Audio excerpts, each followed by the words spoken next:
Mis hermanos, una vez más Dios nos concede este encuentro a través de este medio. Doy un saludo cariñoso, efusivo a la Iglesia El Camino de la Fe, a quien el Señor me ha concedido pastorear por más de 20 años y ha sido un lindo encuentro. También, mis hermanos, desde luego a todos aquellos que nos acompañan en estos programas, les agradezco la generosidad de habernos regalado, de regalarnos este tiempo. Así que, mis hermanos, pues entremos en materia. Estamos esperando que el Señor también nos favorezca, nos ayude, nos abra el entendimiento, porque hay muchas cosas sutiles en este libro precioso, que aclaro, no es carta, es libro. Es un libro que contiene 7 cartas, ciertamente, pero es un libro. Y esperamos que nuestros corazones sean abiertos al entendimiento de los misterios de la palabra y que podamos atesorarlos. Bueno, mis hermanos, pues déjenme comentarles antes de otra cosa, decirles que en realidad hay 3 grandes rutas de acceso a la fe. Una de ellas es precisamente el aspecto histórico. Y cuando hablo de lo histórico, hablo necesariamente de cosas que sucedieron en tiempo y en lugar. Solo lo que sucede en alguna hora, en tiempo y en algún lugar, tiene carácter de historia.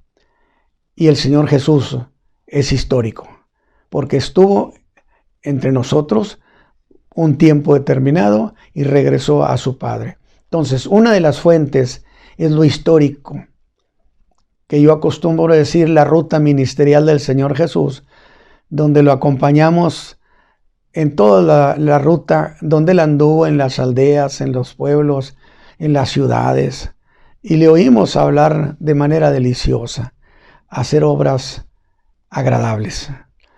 Ese es el aspecto histórico. La segunda ruta por la que tenemos acceso al conocimiento de esta fe es el asunto doctrinal o doctrinario. ¿Por qué? Porque la Escritura es una doctrina, es una enseñanza. Y el Señor Jesús dijo, escudriñad las Escrituras, porque ellas son las que dan testimonio de mí.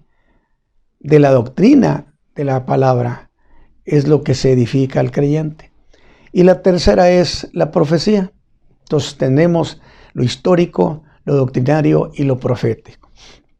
Estas 3 cosas se suman y consolidan la fe de cada creyente. De tal manera que yo sostengo, no importa cuántas pandemias, si usted está arraigado en el conocimiento del cuerpo de fe del cristianismo, arraigado en la doctrina de los apóstoles, cuando pase la pandemia usted estará de pie. No habrá perdido absolutamente nada.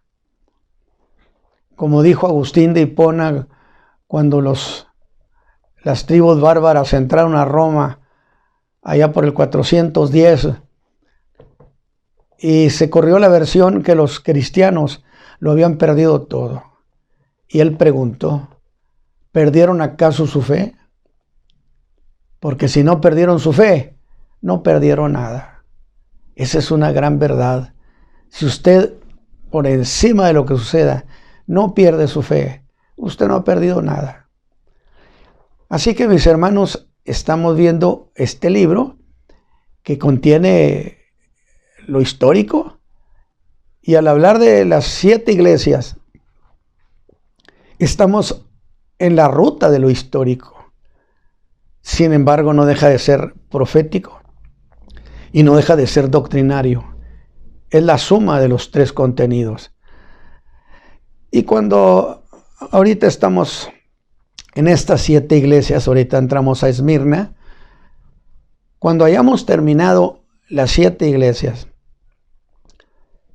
que es el tiempo estimado de la gracia, el tiempo en que la iglesia estará aquí en la tierra, y que se termine ese tiempo, el Señor levanta su iglesia. Se termina el tiempo, la plenitud de los gentiles, se termina el tiempo, la época de la gracia, de tal manera que, sin embargo, en la ruta de ver históricamente a estas 7 iglesias, como lo estamos haciendo, usted no encuentra de ningún momento algo que se parezca a la gran tribulación. Bueno, usted me va a decir, ¿y la persecución de la iglesia? Sí, pero esa no tiene carácter de la gran tribulación, ni tampoco son 7 años. Estamos hablando de cosas distintas. Pero al terminar, grabes esto, cuando terminemos las 7 iglesias, que son las cosas que son, entonces ahora empieza el capítulo 4, a partir de ahí, las cosas que han de ser después de que terminen estas otras. Y cuando empezamos con las cosas que han de ser, del capítulo 4 al capítulo 20, estamos entrando a la última semana profética de Daniel, la semana 70. Entonces, grabes esto. El libro del Apocalipsis, desde el capítulo 4 hasta el capítulo 20, es precisamente la semana 70 de la profecía de Daniel. Por eso se habla de 7 años, porque son los últimos 7 que faltan para aquellas 70 semanas que el ángel le habló a Daniel en el libro de Daniel capítulo 9. Muy bien, mis hermanos, entonces yo creo que con estas aclaraciones volvemos a lo que hemos dicho, que este libro de Apocalipsis es el libro de la segunda venida de Cristo. La segunda venida de Cristo y sus consecuencias. Por eso nos apoyamos en un texto tutor del capítulo 1, versículo 7. Dice, y aquí que viene con las nubes. Indiscutiblemente está hablando de la segunda venida de Cristo. Y todo ojo le verá. Estamos hablando de Mateo 24. Y los que le traspasaron y todos los linajes de la tierra se lamentarán sobre él. Y luego dice, así sea. Amén. Muy bien. Esta es la entrada a este capítulo, a este libro de Apocalipsis. Pero antes de entrar a esta reflexión que corresponde a este día, yo quiero retomar, como siempre es costumbre que lo haga, retomar una de las cosas que dije en la reflexión pasada sobre la figura del pez, que muchos la toman como símbolo de la edad del cristianismo, cosa con lo que yo no estoy absolutamente de acuerdo por razones de fe. Y creo que el apóstol Pablo estaría de acuerdo conmigo en el capítulo 1 de su carta a los romanos. Los hombres divagaron mucho y se imaginaron dioses de diversas maneras. Y precisamente las constelaciones son producto de la interpretación mitológica de los griegos a base de muchos dioses. Y que forzando mucho la imaginación, pues le encontraron figura de pez a una constelación, a un grupo de estrellas a la que le llamaron Pisces. Pero de allí utilizar algo que se manejaba en el paganismo astrológico, encontrarle razón para llamarlo símbolo de la edad del cristianismo, es mucha audacia. O como símbolo de la edad de Acuario, la llamada edad de Pisces, que lo mencionan muchos los novarianos, de la constelación de Pisces, como otras constelaciones como la de Acuario, que dicen que Pisces se terminó y que sigue Acuario, y que Acuario le dice a Pisces que ya se vaya de la Tierra, que ya tiene 2000 años aquí, que ya sus conceptos ya están obsoletos. Por eso dije yo, no más eso faltaba, que las estrellas dijeran que nosotros ya no cabíamos aquí, que este evangelio de Jesucristo tenía que ser dejado de lado. ¿Ve por qué estoy diciendo por qué estoy sosteniendo lo que digo? Porque fue producto, esa terminología, de la especulación, antigua especulación pagana griega, de los dioses y diosas, y se imaginaron diversas figuras que usted se puede esforzar pues para hallarle figura de un pez a esa constelación, y pues necesita mucha imaginación. Digo, yo no sé cómo andarían que le vieron figura de pez. Se imaginaron diversas figuras y que ellas, fíjese bien, le otorgaron capacidad para señalar los cambios de las edades. O sea, las constelaciones son las que determinan los cambios de la edad. La edad del cristianismo, dice Pisces, que ya no. Y hay que hacerle caso a las estrellas, que tenemos que movernos hacia Acuario, que es el tiempo de donde se concilian todas las cosas. Yo decía que una persona me insistía acerca de que era un tiempo no de antagonismo, sino de arreglar diferencias, ¿sí? Y yo le dije a manera de molestia, le dije, o de ironía, sí, fíjate que vi hace rato pasar al Señor Jesús y a Belial muy abrazados aquí por Ruiz Cortines. Dijo, no, o sea, ¿por qué me dices eso? Pues por lo que tú estás proponiendo, no hay conciliación entre la luz y las tinieblas, hombre. Entre Cristo y Belial no hay arreglo, a menos que usted me cambie la escritura, ¿verdad? Porque las edades, fíjese lo que dice Daniel 2:21. Dios muda los tiempos y las edades, no las estrellas. Y no me vaya a hacer un arreglo ahí muy rebuscado para decirme, sí, pero Dios lo hace a través de la constelación. Que es lo mismo, dígase bien, es trasladar de Dios a la constelación de las estrellas, trasladar una toma de decisiones.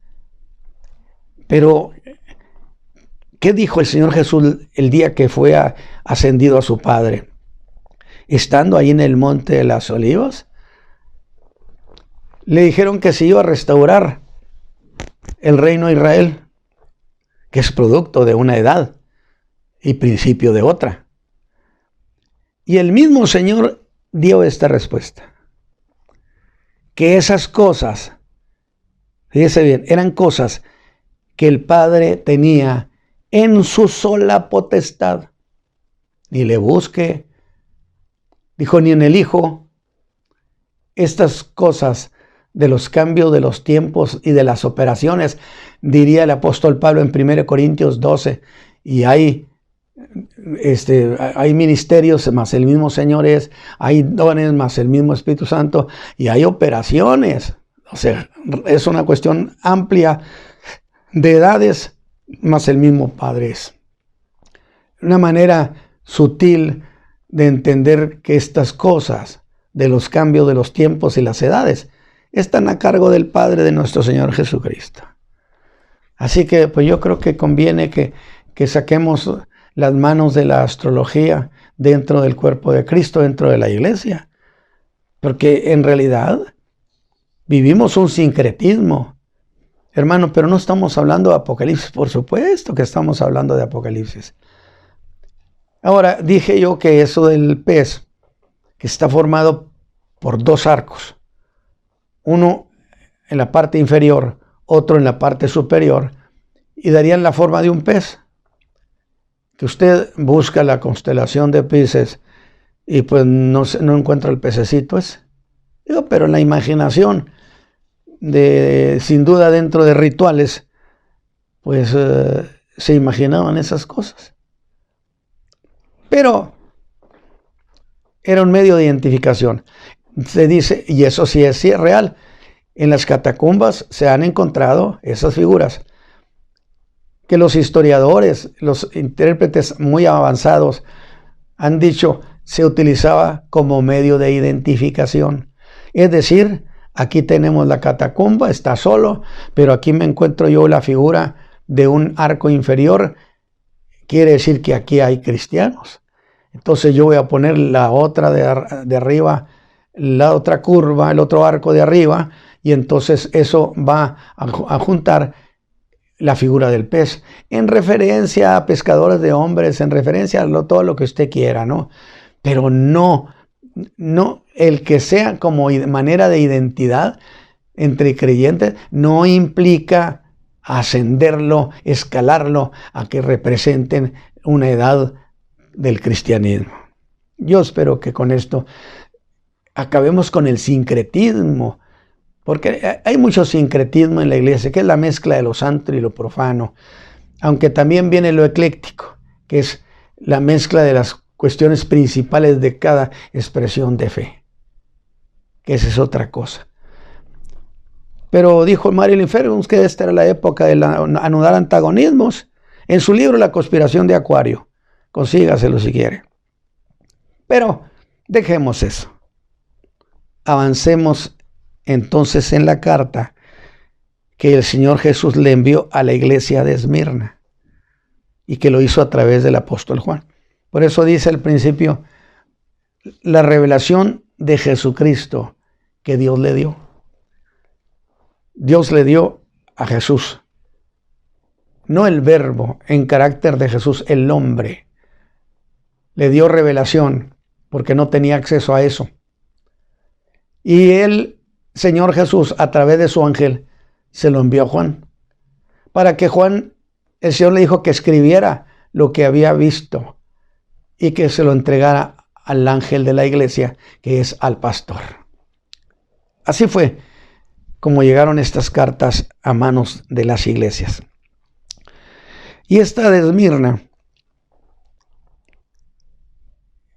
fue entregada por el apóstol Juan al pastor. Y es una carta, miren hermanos, hasta cierto punto es enigmática en cosas como estas que le voy a mencionar. Que el Señor le haya dicho, sé tu pobreza, pero tú eres rico. O esta otra, los que se dicen ser judíos y no lo son. Y a mí, yo siempre reviso a otro de los estudiosos y en demasiadas cosas no estoy de acuerdo, pero porque no coincido con el patrón general de la Escritura. O sea, no puedo convertir la interpretación en un asunto local. Tengo que verla a través de todo el cuadro escritural para que tenga yo testimonio y razón decir que esto es así o no lo es. O bien esta otra, tendrás tribulación de 10 días. Que note usted, no lo vamos a investigar aquí, pero no es lo mismo que diga tuviera tribulación por 10 días que tuviera tribulación de 10 días. Porque en realidad la preposición de implica un concepto de tiempo y es muy interesante, pero para aquellos que les guste estudiar, bueno, busquen allí esa información. Aunque hay otras declaraciones muy significativas y muy fáciles de entender, como esta, se presenta como el que fue muerto y vivió. No tiene gran problema para entenderse, porque esta carta es una carta donde la idea dominante es la que voy a llamar como la muerte exitosa. Yo así titularía el contenido de estas cosas que el Señor le dice a la iglesia de Esmirna. Le habla de una muerte, pero de una muerte exitosa. ¿Cómo exitosa fue la muerte del Señor Jesús, autor de esta carta? Sí, murió, pero fue una muerte exitosa porque hubo un glorioso tercer día. Día de gloria, de victoria. Resucitó y vive estando sentado a la diestra de su Padre. Jesús es la mano derecha del Padre. Así que si busca a alguien que tenga influencia con el Padre, no hay otro, porque Él es la mano derecha, como estando a la mano derecha. Por lo tanto, exitosa, según esta carta a Esmirna, exitosa será la muerte de muchos de los mártires de Esmirna. Donde dice, pues no les dice, sé fiel hasta la muerte y yo te daré la corona de la vida. Es una muerte exitosísima, victoriosa. ¿Por qué? Porque la muerte misma es temporal. Es pasajera, pero la vida con Cristo es eterna. Entonces, salgo ganando. Así que de esta manera, con las cosas que he mencionado, tendríamos un perfil de cómo era esa iglesia y lo que proféticamente implicaba. Es una de las 2 iglesias, de las únicas 2 iglesias, de las 7, a la que el Señor no le reprocha nada. Ni a Esmirna, ni a la iglesia de Filadelfia. Nada. A las demás sí. Y les da sentencia y les da promesa. Y lo tenemos en Apocalipsis 2, versículo 8 al 11, que dice de la siguiente manera. Y escribe al ángel de la iglesia que está en Esmirna, al pastor, escribe al pastor de la iglesia que está en Esmirna. No le escribas al comité de la iglesia, escribe al pastor. Él es el responsable, él es el tutor. El primero y postero, que fue muerto y vivió, dice estas cosas. ¿Qué dice el Señor? Yo sé tus obras. ¿Y sabe usted que eso de yo sé tus obras, conozco tus obras, se repite con las 7 iglesias? A las 7 las observa y les va a decir exactamente lo mismo. Conozco tus obras, veo tus obras, yo sé tus obras. Y tu tribulación y tu pobreza, pero tú eres rico. Una afirmación en términos absolutos. Alguien dice que en la Escritura no hay absoluto, hay absolutos. Porque lo que Dios dice es en términos absolutos. Entre lo temporal y los seres humanos no podemos hablar de absolutos. Pero en términos de la deidad, estos son absolutos. Dice, conozco tu pobreza, pero tú eres rico. Y la blasfemia de los que dicen ser judíos, ándele, esto es muy interesante, y no lo son. Dicen que son judíos, pero no son judíos. Se le hacen explicaciones ahí un poquito garigoleadas. Yo siempre he dicho que a veces le pasa a los escritores muy dados a dar ciertas interpretaciones y no apegarse mucho a poner los pies en la tierra. Le pasa lo que al herrero. Usted sabe qué es el herrero, ¿no? Es el que trabaja el fierro con el fuego y hace dobleces y figuras y todo eso. Y puso un anuncio afuera que decía, aquí se hacen torceduras vistosas. Y a veces eso se hace entre los creyentes. No retuerza la Escritura. Sí, pero ¿qué quiere decir? Tú eres pobre, pero tú eres rico. Y la blasfemia de los que dicen ser judíos y no lo son, mas son sinagoga de Satanás. Estamos hablando de la profecía, ¿eh? Estamos hablando de la entrada.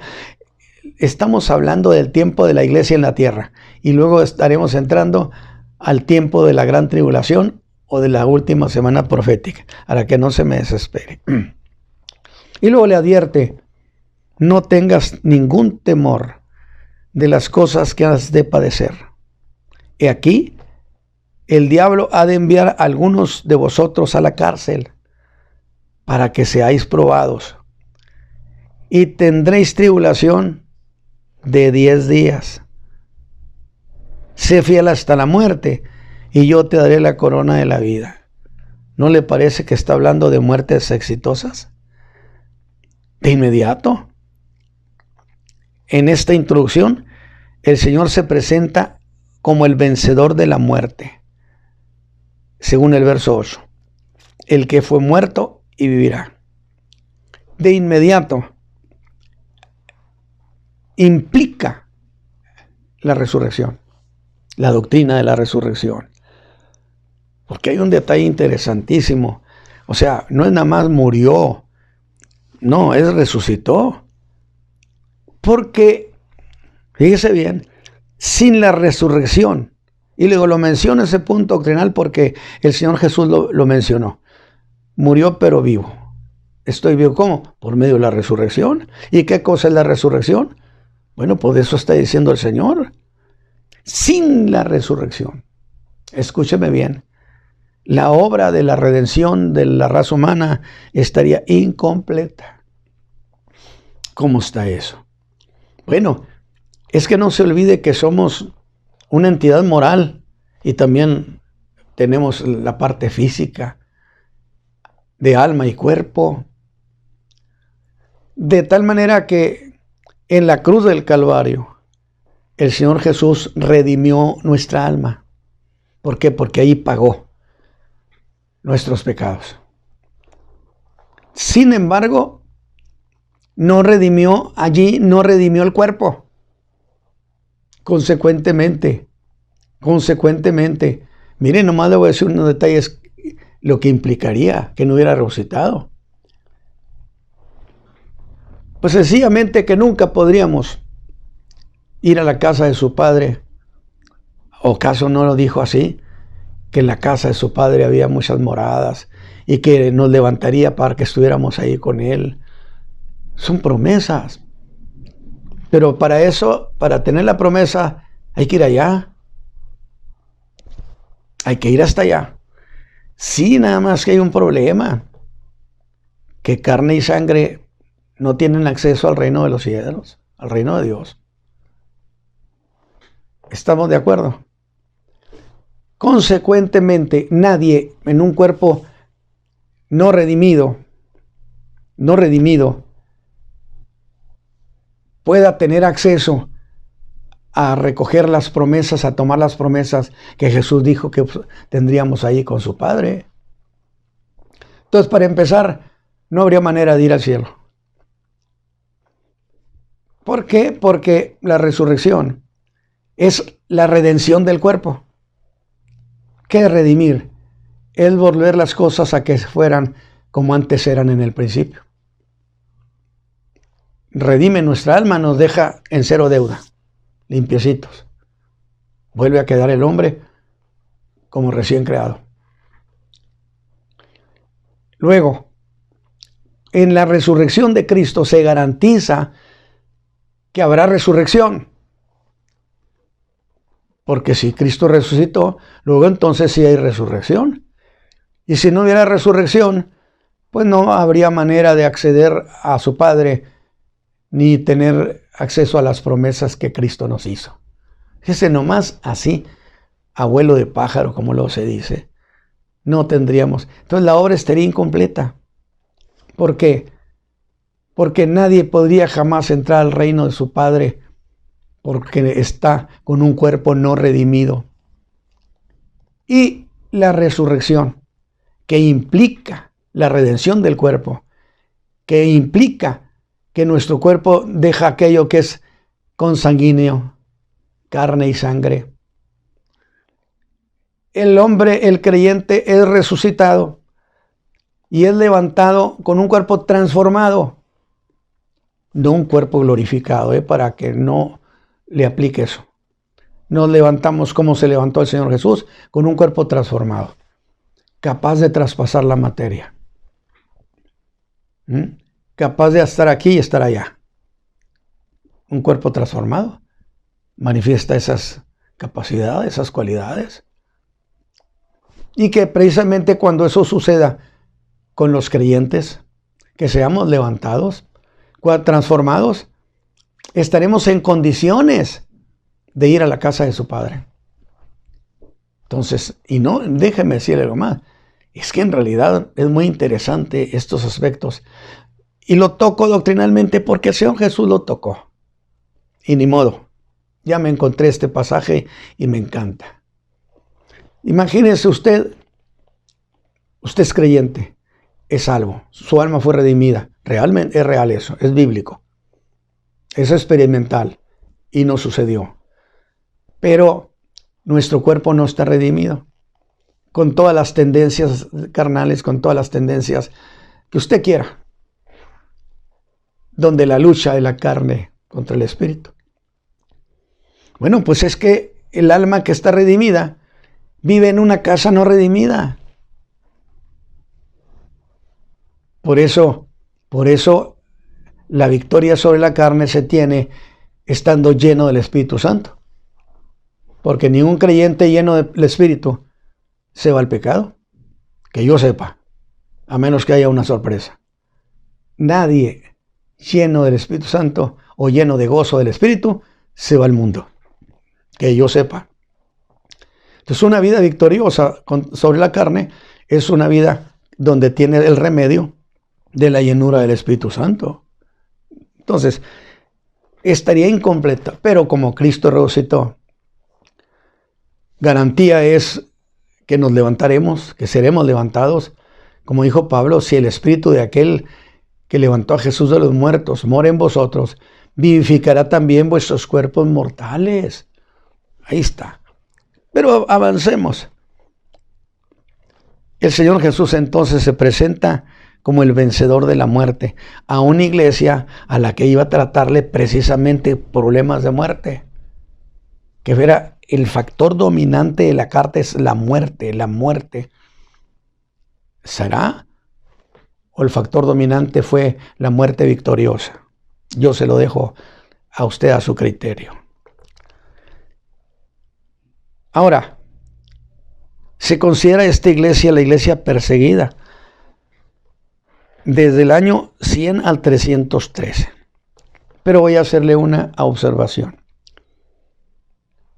Usted me va a decir, a Pablo lo persiguieron en Listra, en Derbe, en muchas partes, en Tesalónica. En muchas partes lo sacaron a pedradas. Pero esa no se computa como persecución de ese nivel. Porque lo que estábamos hablando es necesario que se trate de persecuciones con carácter imperial. Y hubo 10 emperadores que con carácter de persecución del imperio persiguieron a la iglesia.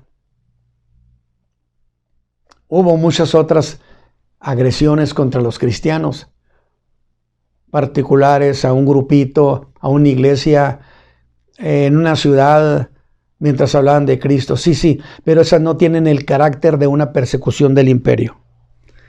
Entonces estamos fijando, cuando hablamos de persecuciones que califican, son persecuciones por parte del poder imperial.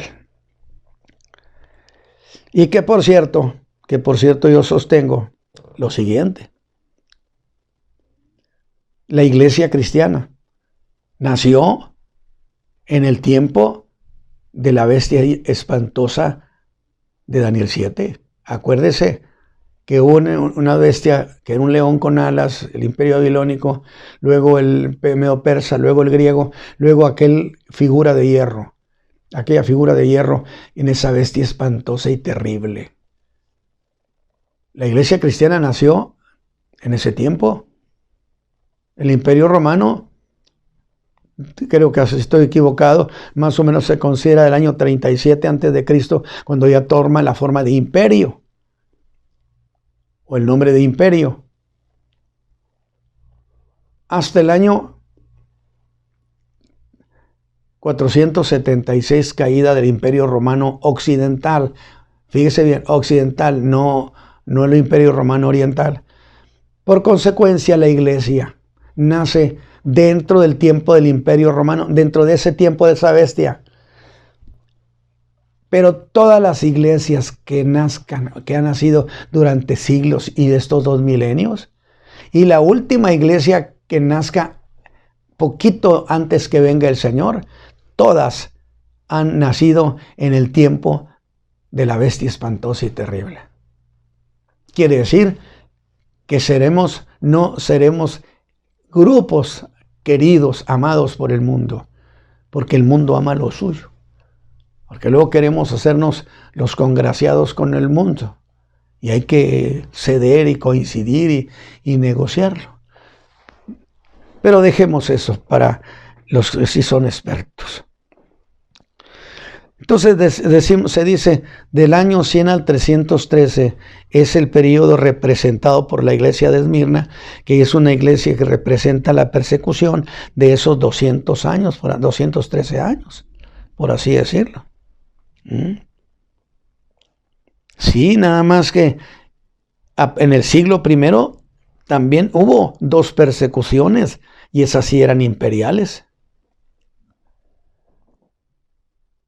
Una, ese bien, en la época de Nerón, del 64 al 68, desde que Nerón ordenó la persecución hasta el día que murió, que fue el 68.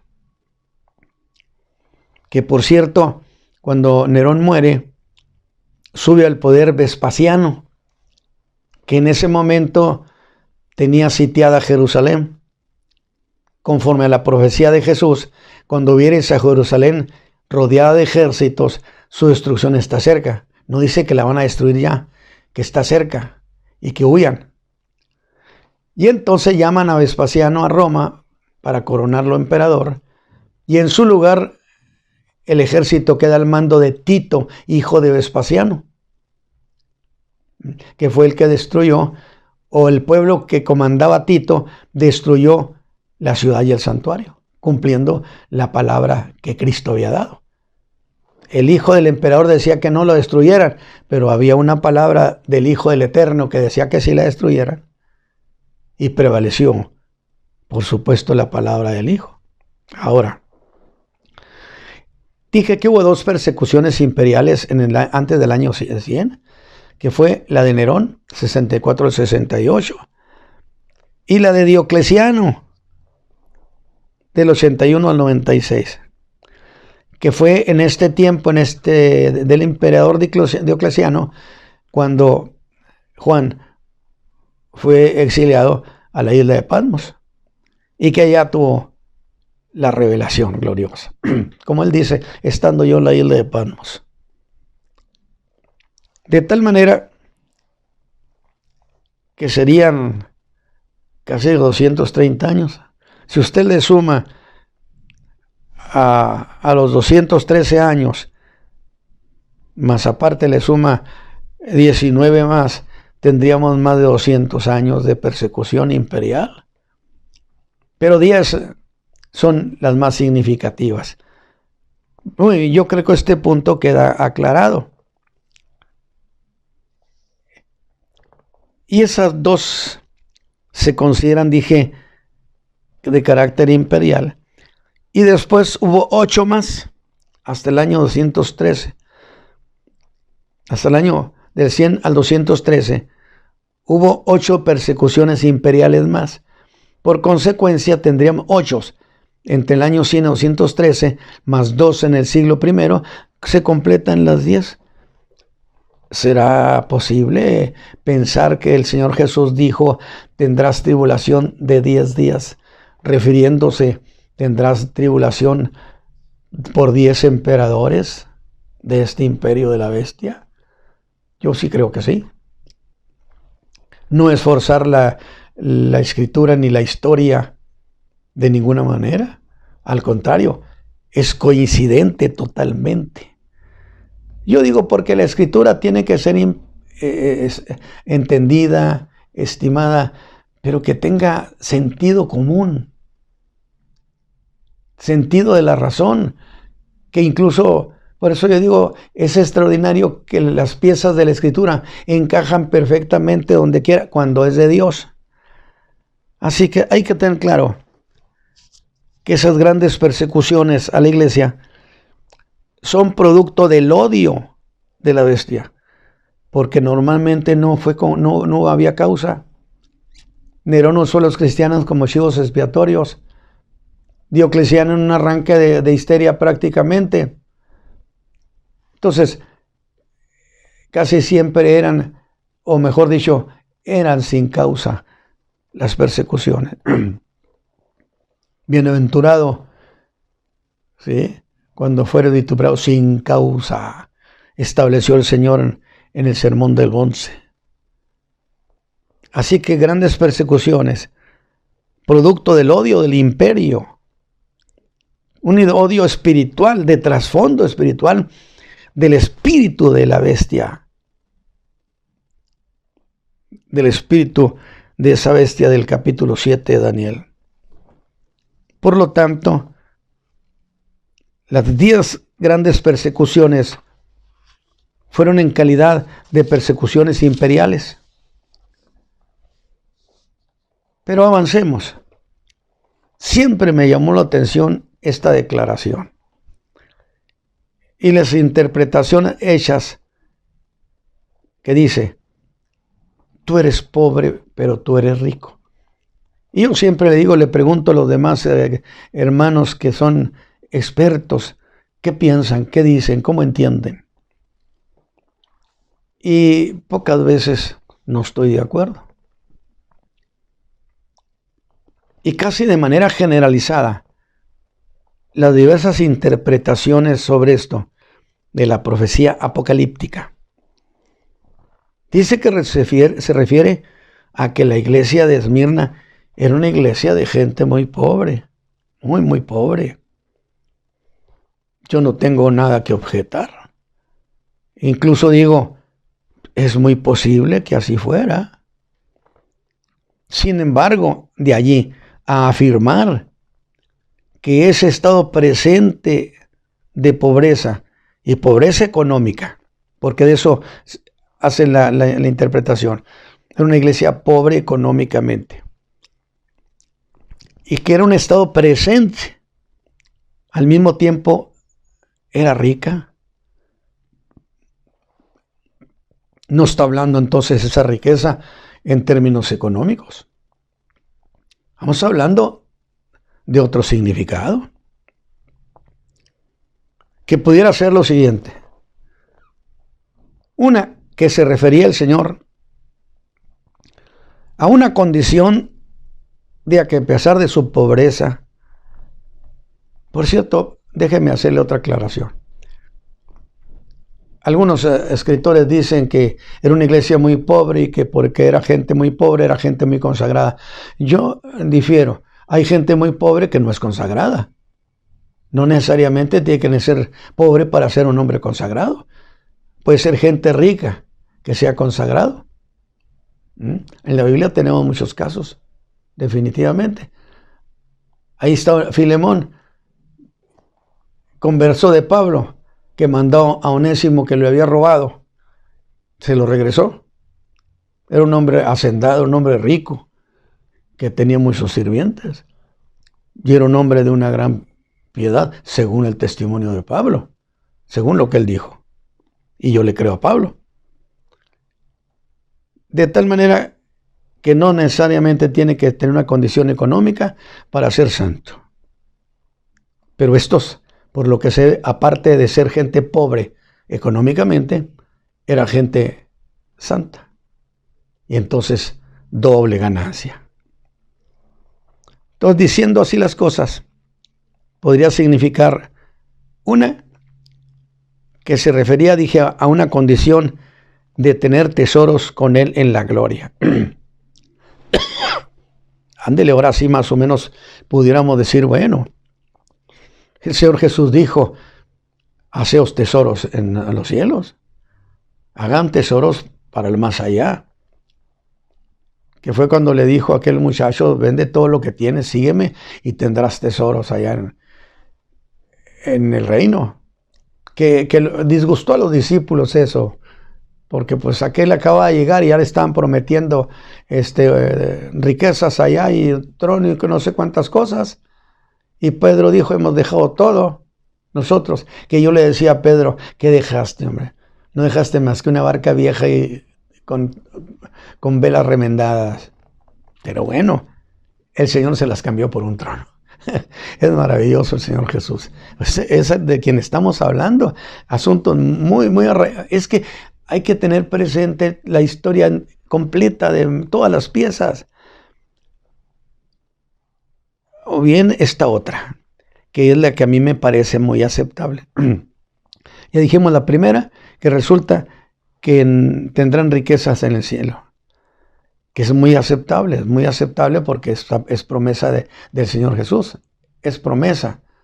De tal manera entonces que ustedes necesitan pensar esta cuestión.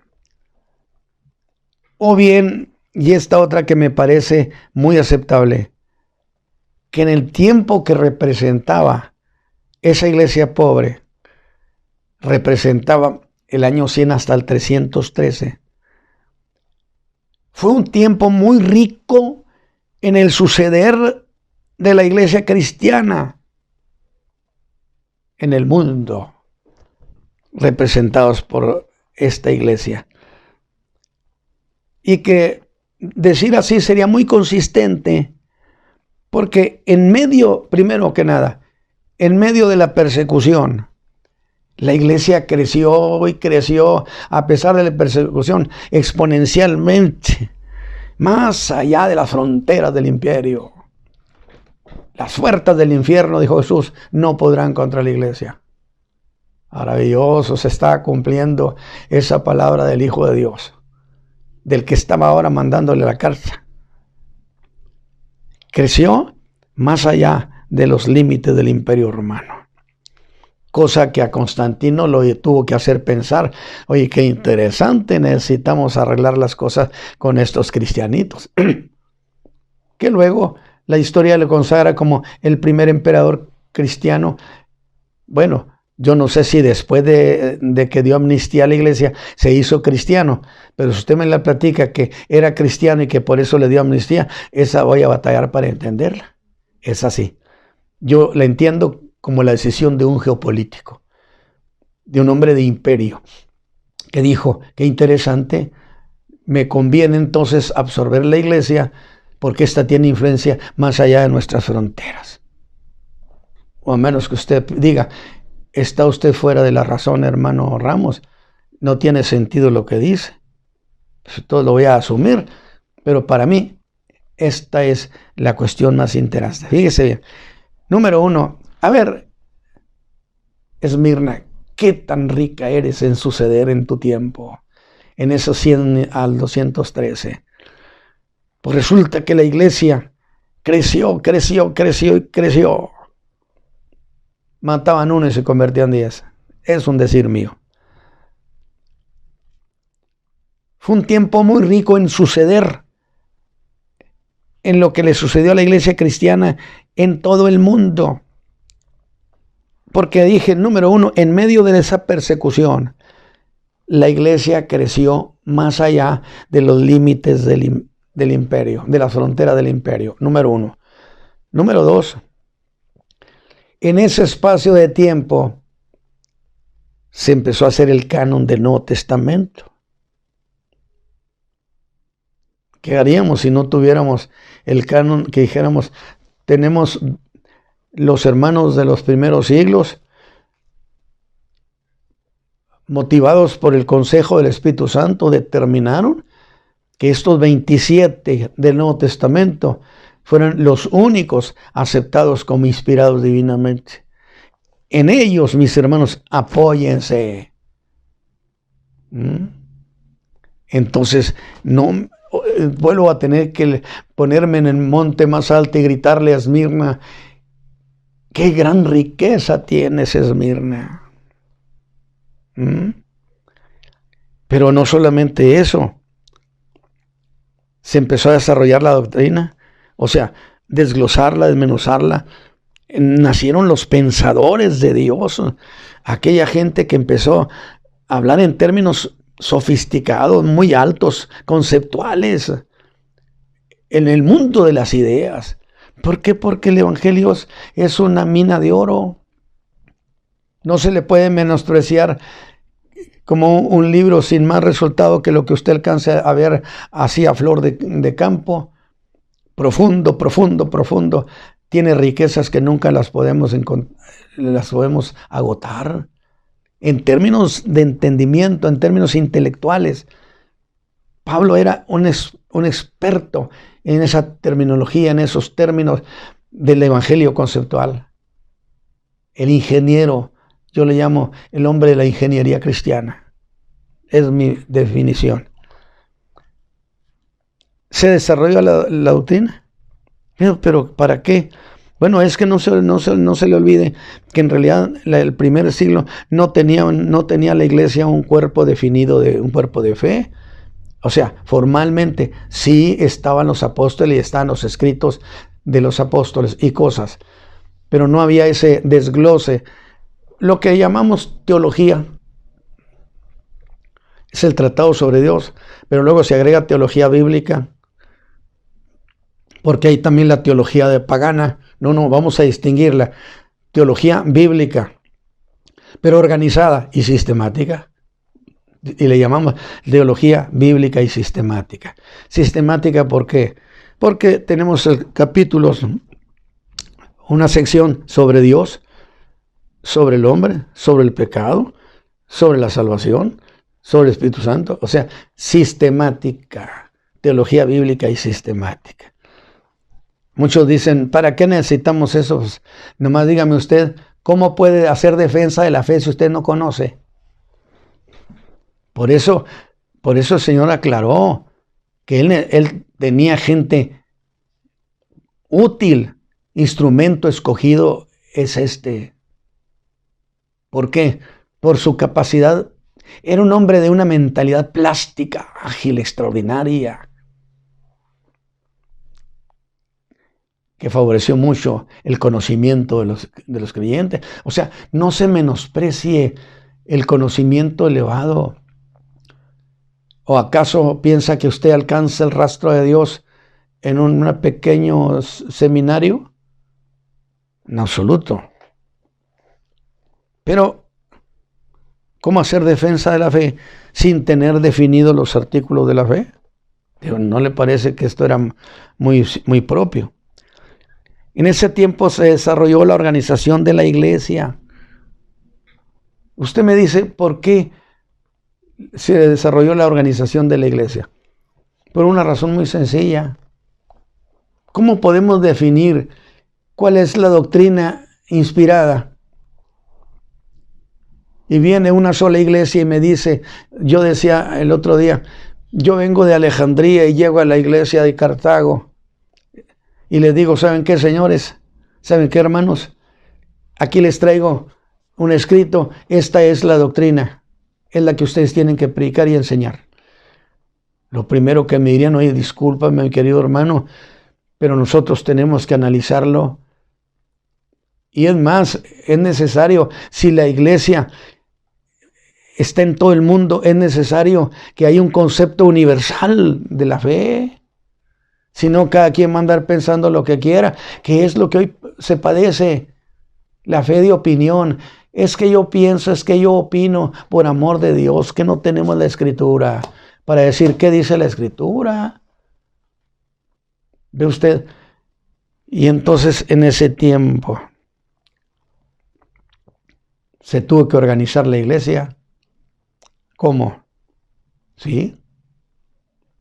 Tuvo que haber jerarquía regional. En esta región es Ireneo, en esta es el otro, Tertuliano, qué sé yo. Y él convoca a las 20 iglesias que tiene en su Córdoba, a las 100 iglesias. Y tiene una especie de acuerdo y oran al Señor, ayunan al Señor, el Espíritu Santo les favorece. Y tiene una conclusión de que escritos son inspirados. Pero aquel otro también. Y entonces se hace una convocatoria que represente a la iglesia en el mundo.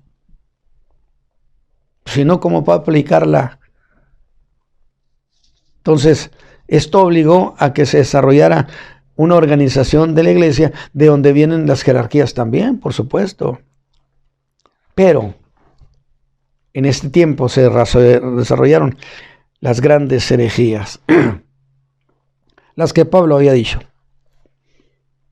¿Se acuerda usted que le dije? Yo le agradezco mucho a Dios por Pablo y por Timoteo. Pablo está por morir y ser ejecutado, y le dice a Timoteo, este es el tesoro que he guardado, te lo entrego, pero un día tú vas a morir. ¿Qué pasará con este evangelio? No conviene que el evangelio esté a cargo de uno solo. Busca hombres fieles, capaces de entender la métrica de la fe y que sean capaces además de enseñarla. Y me parece que este es el trabajo de Timoteo, que creó un semillero. Aunque no sabemos después nada de Timoteo. Muere Pablo y ya no sabemos qué pasó con Timoteo, ni con Tito, ni con Lucas, ni con Apolos, ni con nadie de ellos. ¿Qué pasó? No lo sé. Guarda silencio la Escritura. Entonces, hay algo que tenemos que ir considerando. Estamos estudiando la iglesia de Esmirna, por supuesto.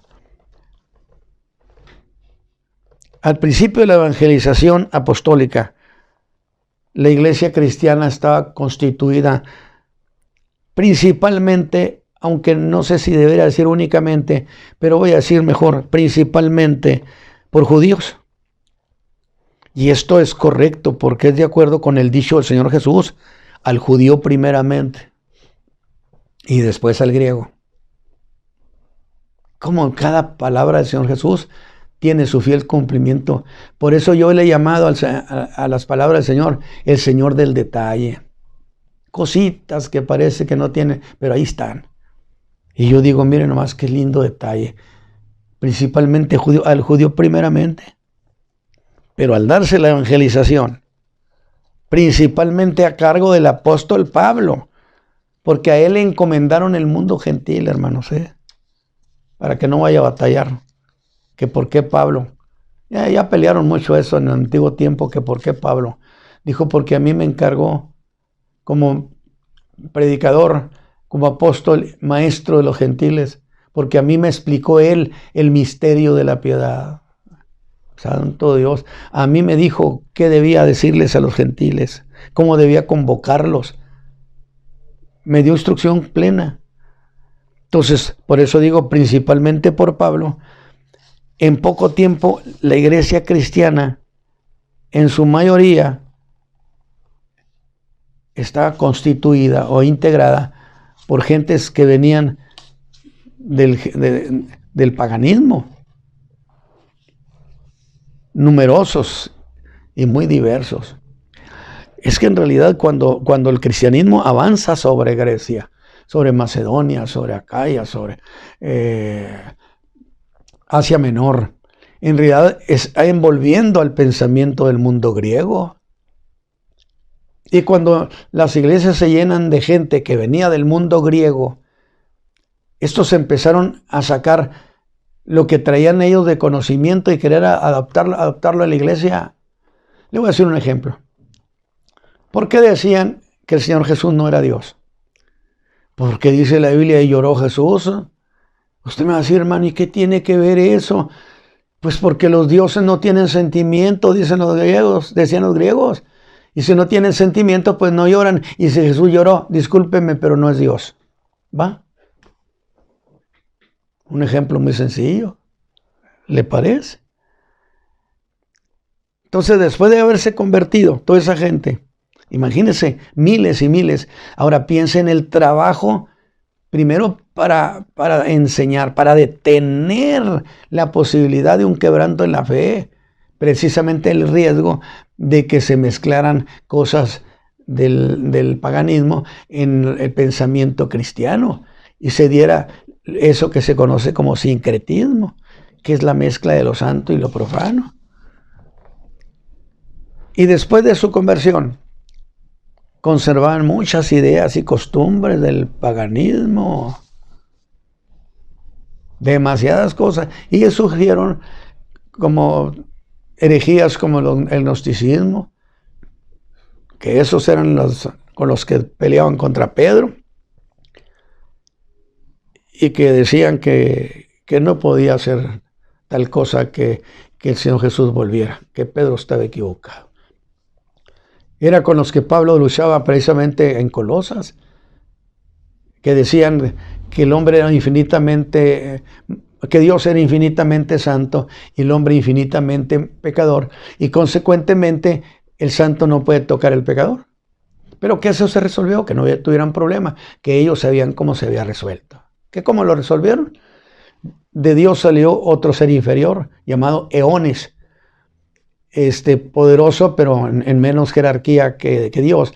Y de este nació otro menos y menos y menos, hasta que el último eslabón era Cristo. Miren nomás, me lo ponía en último lugar, cuando que Él era el creador de todas las cosas. Pero eran herejías, ¿sí?, del trascendentalismo, que por cierto la iglesia contemporánea de nuestro tiempo está, pero de veras sembrada de conceptos del trascendentalismo. Mucho, mucho, mucho.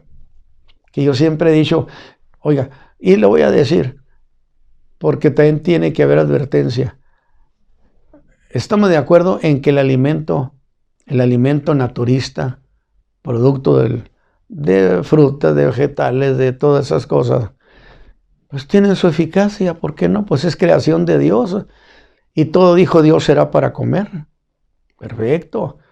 Sí, nada más que esas disciplinas alimenticias las aprovechan para meter caballito de Troya. ¿Sí? ¿En qué sentido? En que empiezan a filtrar el pensamiento trascendentalista en el hecho de punto focal, en la dilución del yo, y que todos hay que diluirnos en Dios y que Dios es el Dios de todos. Muchas cosas que habría que tocar sobre lo que es esa decisión. Que por cierto Dios le dijo a Israel, allá por Isaías, y le dijo: Israel, estás llena de costumbres traídas del oriente. Pero eso se lo dijo Israel antes. No se lo está diciendo a la iglesia de hoy, ni de chiste, como cree usted. Y cuando nos piensan, ya no saben ni en qué creen. Y eso es un proyecto que se diseñó en la isla de Capri, 1900. Entonces ahora los hermanos tenían que enseñar a los que venían del paganismo para erradicar todas sus formas de pensamiento. Pablo dijo: transformaos en vuestro entendimiento. Es decir, quita tus premisas que tienes viejas y pone las nuevas. Porque si no, vas a ser un cristiano pensando como pagano. ¿Usted cree que es posible eso? Pero ese tiempo, y por influencia del mundo griego, propició varias herejías. Y mire, para contrarrestar eso, nacieron 3 grandes escuelas cristianas. La de Alejandría, en Egipto, la del Asia Menor, en Antioquía, y la de Cartago, en África, que tenían también sus defectos, muy neoplatónicas, como la de Alejandría. No olvide que estaba muy lleno el pensamiento, ya sea de socrático, platónico o aristotélico. Si usted me pregunta a mí, yo le voy a decir, yo en todo caso sería platónico, sería socrático y no aristotélico.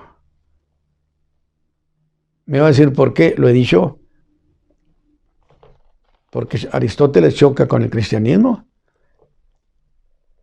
Él dice que el que nació esclavo sigue esclavo, el que nació patrón sigue siendo patrón. O sea, no te muevas del cuadrito en que naciste. Así que si eres esclavo, pobre de ti, porque no te toca más que ser esclavo toda la vida. Mientras que el cristianismo dice que no, que Dios levanta al hombre del estiércol para sentarlo entre los príncipes de su pueblo. Y si eso no es redención social, no sé qué sea. Alabado sea Dios. Entonces, de ahí surgen los grandes pensadores de la fe cristiana, los intelectuales del cristianismo, pensantes sofisticados para contrarrestar a pensadores sofisticados de la herejía, que no eran cosas fáciles. Y entonces cuando veo que todo eso se dio en la época de Esmirna, vuelvo otra vez a dirigirme a ella y le grito: Esmirna, cuánta riqueza hay en ti, tu riqueza de tus grandes pensadores. Eres pobre, pero yo sé que tú eres rica. Esas, mis hermanos, pensando en qué sucedió en ese tiempo del 100 al 203. Entonces yo justificaría diciendo, a mí me parece que esto es lo más propio en términos de cuál riqueza. Sabemos que hay una riqueza después de la eternidad, de acuerdo, pero esto era una cuestión del ser, del tiempo contemporáneo, tiempo de hoy, la iglesia que son, no que serán, no, las que son, las cosas que son. Entonces me parece más razonable en esos términos. Pero antes de hablar de eso, traeré a colación otra cosa de esa época. Se dice, ¿cuándo se terminó de escribir el Nuevo Testamento? Bueno, fíjese que algunos afirman que fue allá por el año 110 después de Cristo. Pero si los escritores, o los que escribieron las cartas y libros y evangelios del Nuevo Testamento, ¿sí?, son escritos por Mateo, Marcos, Lucas, Juan y los escritos de Pablo, de Pedro, de Santiago, ¿sí?, y de Judas. Tengo un problema. Pues que todos ellos murieron en el primer siglo. El último parece que fue el apóstol Juan. Y debe serlo, tiene más lógica. Que significaría que todo se escribió en el primer siglo. Y entonces, ¿por qué eso del 110, hermano? Bueno, a menos que se quiera hacer valer una versión secular de que fueron escritores de otro siglo los que terminaron de escribir lo que ellos empezaron. ¿Y sabe qué? Yo no voy con esta idea secular. No aceptaría esa versión de que fueron otros. ¿Tenían acaso la misma conocimiento, la misma intensidad espiritual? ¿Tenían sobre ellos el consejo del Espíritu Santo? Habría muchas cuestiones, pero el asunto está que todos los escritores del Nuevo Testamento, pues todos murieron el primer siglo. Y no quedaría más que decir, no, pero es que vino otro hermano, un erudito muy capaz y terminó de hacer otra carta. Lo que le faltó a Pablo. ¿Usted iría con esa idea? Yo prefiero la versión viejita, que los que escribieron fueron ellos, los nombres de ellos. En ese primer siglo murieron todos los apóstoles. Unos fueron ejecutados, otros asesinados. Al parecer, a excepción de Juan, que algunos dicen que murió ya de ancianito. Aunque hasta en esto hay cierta especulación. Y como no me gusta la especulación, pues mejor no espiritualizo tanto las cosas. Lo que sí le puedo decir que el primer apóstol fue ejecutado el año 44 después de Cristo, por orden de Herodes Agripa. Este fue Santiago, hermano de Juan y de Andrés. Que no hay que confundirlo con Santiago, el hermano del Señor, porque ese no estuvo en el apostolado, porque necesitaban para ser apóstol haber sido apóstol original, haber andado con él desde el bautismo, haber estado todo el tiempo, cosa que sus hermanos no pudieron hacerlo porque no creían en él. En su casa no creían. Aunque yo he dicho, tuvo una familia de incrédulos, pero cuando se fue al cielo dejó una familia de creyentes. Porque ahí en el bautismo, en el Espíritu Santo, el día de Pentecostés, ahí estaba María y sus hijos y sus hijas. Y luego Santiago, pastor de la iglesia de Jerusalén. Entonces son dos Santiagos distintos. Pero volvamos a la riqueza y al éxito de la iglesia de Esmirna, representando el tiempo de la iglesia perseguida. En ese tiempo se formó el canon del Nuevo Testamento. ¿Por qué era necesario? Es que en ese tiempo ya había muchos escritos que reclamaban ser inspirados. Entonces era necesario una participación de liderazgo y la intervención directa del Espíritu Santo que determinara. Porque la Escritura dice que el Espíritu Santo ha intervenido en escribir la palabra. Toda Escritura es inspirada divinamente. Toda Escritura de Dios nos llegó por un acto de inspiración divina sobre ciertos hombres.